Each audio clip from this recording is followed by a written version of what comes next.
메르스 공포가 전국으로 확산되고 있습니다. 전국 150여 곳, 특히 경기도의 140여 곳에 학교와 유치원 등이 휴업령까지 내린 상황이죠.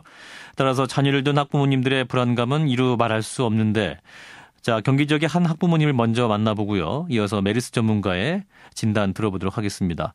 먼저 경기 지역의 학부모입니다. 인터뷰 대상 보호를 위해 익명으로 연결합니다. 어머니 나와 계시죠? 예, 안녕하세요. 예, 자, 메르스 문제 지금 많이 심각한데, 자, 학부모로서도 좀 많이 불안하시겠어요? 아무래도 저 같은 경우에는 미취학 아동을 한 명 데리고 있고 초등학교 학생 자녀를 다 데리고 있는데, 예, 주변에 벌써 유치원 같은 경우 체험학습을 다 취소했고요. 예, 학교 같은 경우는 안전수칙 공문을 받았거든요. 예. 그래서 아무래도 이렇게 정확한 정보들이 좀 제한된 상황이라서 계속해서 이제 아무래도 많이 불안한 상태입니다. 아, 그렇죠. 이제 진짜 이 학교에까지도 오는구나, 뭐 이런 불안감도 생기실 거고, 또 이 공문이나 이런 학교에서 이러한 대응들을 보면서 부모님들끼리는 어떤 말씀하세요? 그러니까 최소 어떤 병원이 진료 기관인지만 알아도 그 지역으로 이제 가지 않는다거나 하는데, 좀 몸이 안 좋다거나 아니면 좀 뭐 열이 있다거나 아이들이 그러니까 단순 감기만 걸려서 열이 나는데요. 그런 경우에도 조차 이제 좀 의심이 되고 병원을 가야 되는지 또 갔다가 또 걸리면 어쩐지 뭐 이런 복합적으로 되게 불안감이 가중되고 있죠. 열이 나면 메르스가 아닐까 걱정이 되고 또 아파도 병원에 가서 메르스에 혹시나 감염되지 않을까 이런 걱정이 든다는 말씀이에요. 예. 근데 이런 불안감이 뭐 주위에도 같은 마음이신가요? 다른 부모님들도? 그러니까 아이들이 좀 어릴수록 더 걱정이 많이 되는 건 사실이고요. 예. 또 이렇게 학교에서 뭐 휴교를 한다든지 하기는 하는데 만약에 저희 이제 부모들 다 생계 때문에 다 밖으로 나와야 되는 상황에서 그게 과연 효과가 있을 것이냐는 것도 또 의문이고요. 정부에서 하는 말이 다 맞는 것인가에 대한 그런 의문이 들기도 하고요. 또 더 불안감이 높아지는 상황이 있는 건 사실입니다. 자, 정부는 믿어달라는데 왜 이렇게 불안감이 높아진다고 보세요? 지금 발생됐던 것들이 다 초기 대응 실패로 인해서 발생됐다라는 그런 분석들이 나오고 있고요. 뉴스에서도 그렇고요. 이게 지금 확산 속도가 굉장히 빠르다고 얘기가 나오고 또 그 치료법이나 그런 백신이 아직 없다라고 얘기가 나오는 데다가 일반 병원들에 대해서 그거를 확진할 수 있는 그런 수트나 이런 재료들이 아무도 없기 때문에 사람들이 경기도 내는 사실상 뭐 출퇴근이나 아니면 그 생활권으로 다 거의 묶여 있는 상황에서 누가 어떻게 뭐 그 지역에 갔다가 걸릴 수 있는 거고, 그다음에 또 어떻게 감염되는지 사실 3차 이상이면 아무도 알 수가 없거든요. 그런 상황에서 하다못해 진짜 가게 잠깐 갔다가 이렇게 스쳤는데도 걸릴 수도 있는 거고, 이건 정말 아무도 모르는 상황이기 때문에 더 불안감이 확산되는 것 같습니다. 무엇보다 3차 감염자가 나왔다. 이 소식으로 인해서 국민들이 더 불안하시는 것 같아요. 공기 중 감염 가능성에 대해서 이제 학계에서 얘기는 안 일어날 것이다. 뭐 이렇게 말을 하고 있어요. 이 공기 중 감염 가능성에 대해서 그럼에도 불구하고 우려를 하고 있지 않습니까?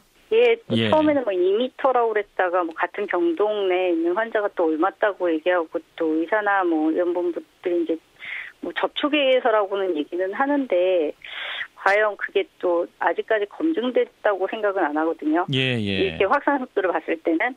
그래서 단언하기는 좀 힘들지 않을까. 좀 예방을 하려면 좀 포괄적으로 생각하고 예방하고 대처하는 게 훨씬 더 효율적이지 않을까라는 생각은 합니다. 안 된다고 생각하고 미리 단정하지 말고 그런 가능성마저도 생각하면서 또 정부의 대책이 이루어져야겠다. 이런 말씀이시네요. 참 이 학부모들이 이렇게 또 불안하신데 이런 마음들 좀 정부가 좀 알고 좀 기민하게 빨리 좀 대책을 세워야겠네요. 말씀 여기까지 드릴게요. 고맙습니다. 감사합니다. 메르스 때문에 휴업령이 내려진 경기 지역의 한 학부모를 만나봤습니다. 이어서 현재까지 메르스 확산 추세에 대해서 전문가의 진단을 들어보죠. 고려대학교 약학과의 송대섭 교수를 연결합니다. 교수님 안녕하세요. 안녕하십니까. 송대섭입니다. 자, 어제 한 명이 추가돼서 현재까지 3명의 3차 감염 환자가 발생을 했는데, 자, 이렇게 3차 환자가 증가하고 있다는 추세면은 메르스 확산 또 다른 상황으로 전개되고 있다. 이렇게 이해해야 됩니까? 일단 드물다라고 알려져 있는 3차 감염자가 나왔기 때문에 많은 분들이 우려하고 계시는데요. 일반 우리가 얘기하는 병원 내 감염 우려 확인이 되고 있고요. 우려하고 있는 그 최악의 경우, 즉 지역사회로의 전파 여부가 굉장히 관건이라고 볼 수 있겠습니다. 자, 그렇다면 병원 이외의 장소에서, 그러니까 의료기관 밖에서 3차 감염 환자가 발생했을 가능성은 없습니까? 어떻게 보세요?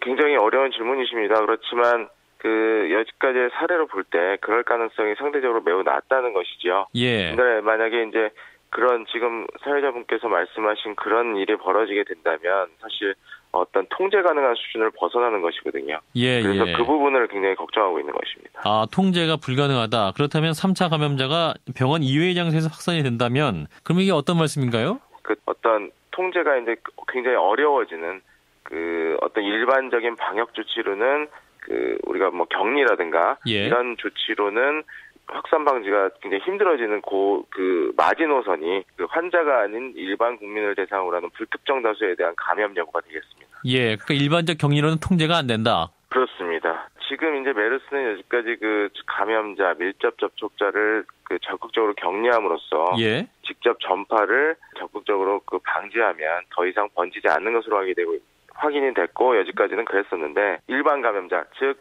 감염된 사람이 내가 누구를 만났는지도 모르는데 감염이 됐다.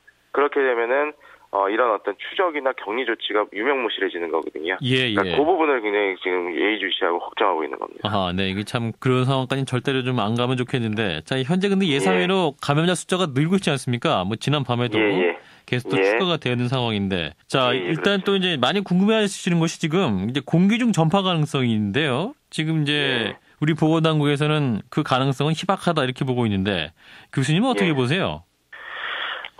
그 원론적으로 말씀드리면 지금까지는 공기 전파다라고 그 확정지을 쓴 단서는 굉장히 희박합니다. 예. 희박하고 공기 전파가 됐으면 저는 지금 계속적으로 말씀을 드리는데 지금 이 속도보다 더 많은 더 빠른 속도로 감염자가 늘어야 된다고 봐요. 예. 그런데 그거는 이제 지금까지에 발생했던 상황을 반추해서 말씀을 드리는 거고 아까 제가 말씀드렸듯이 워낙에 이 바이러스에 대해서 알려진 바가 없기 때문에 우리가 이제는 3차 감염이 나온 상태에서 이것이 반드시 비효율적으로 가는 것만은 아니다라는 가정하에서 좀 그 최악의, 쉽게 얘기하면 좀 최악의 상황을 가정하고 공기 전파가 정말 100% 안 되느냐. 그 얘기를 저 자신에게도 확신을 해라라고 했을 때 그 100%를 확신을 하기 힘들다는 거죠.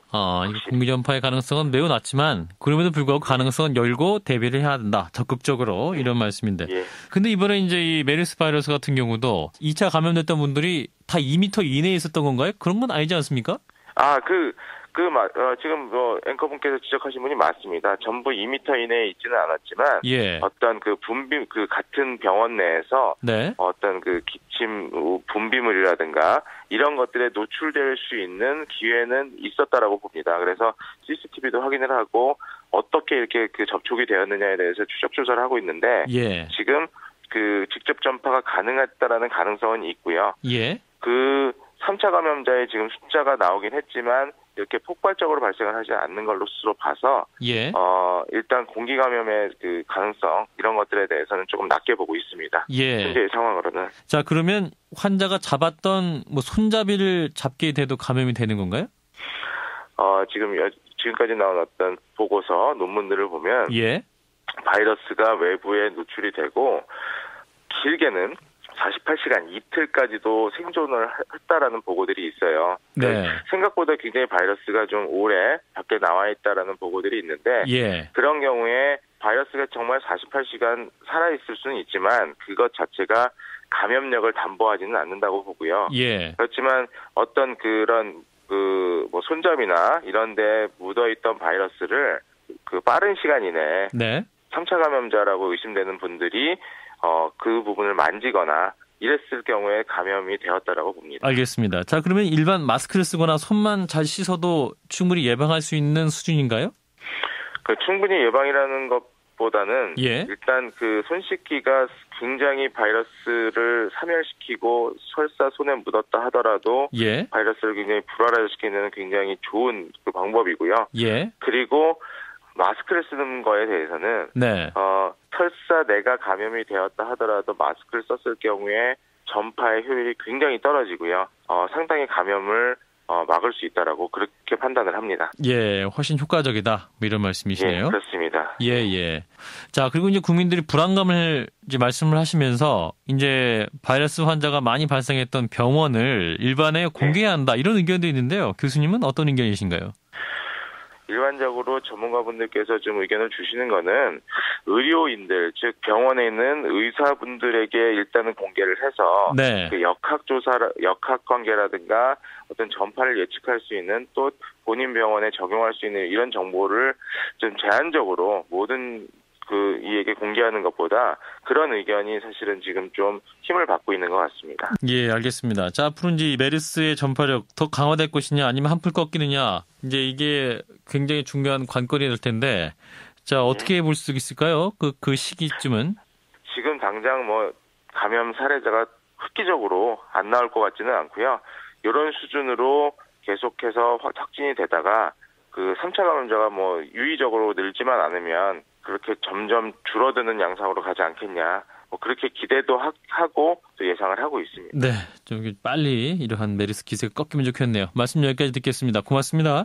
예, 감사합니다. 네, 고려대학교 약학과의 송대섭 교수였습니다.